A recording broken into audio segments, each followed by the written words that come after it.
Normally, I would tell you guys what we making beforehand. But I think I'll switch it up a little bit today.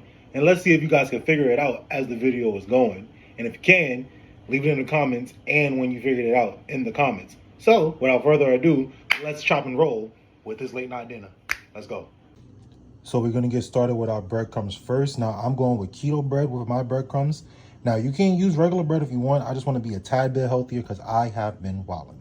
So, I'm going with some keto bread. Anyway, you're going to toast this. You're going to toast it until it's closer to bread than toast. But you do want it to have some type of crisp to it. Now, after you toast that, you're going to set it aside. And then we're going to get started with everything else.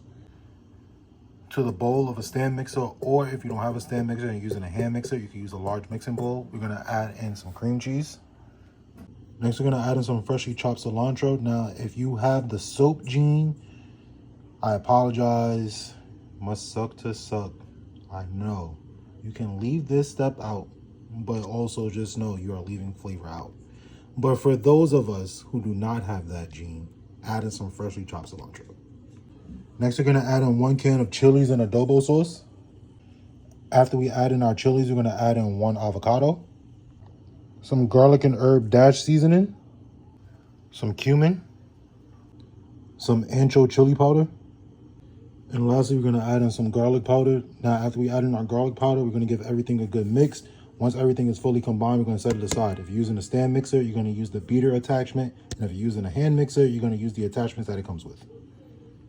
Once we finish butterflying our pork chop, we want to make sure that we don't cut too far into it because we want to make sure that when you open it, that everything is still mostly cohesive. So that once we stuff it, we won't really have to worry about the pork chop breaking apart and all of those things. Now, after we do this with all of our pork chops, we're going to get that seasoned up. We're going to season that with some garlic powder, some onion powder, some cumin, ancho chili powder, and adobo. That's it. That's all we really need because most of the flavor is going to come from our stuffing. Now that our toast is out, we're going to take that and we're going to put it in a Ziploc bag and we're going to crush it to about like standard breadcrumb size. You don't want it to be too small, but you don't want it to be too big either.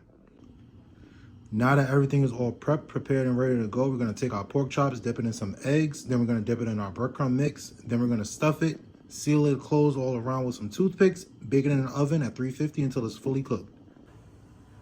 Once everything is all done, we're just going to take it out of the oven, plate it up, and get ready to stuff our face like the big backs that we are. Yeah. Now, to keep seeing more recipes like this, you already know what to like, comment, follow, and share for more.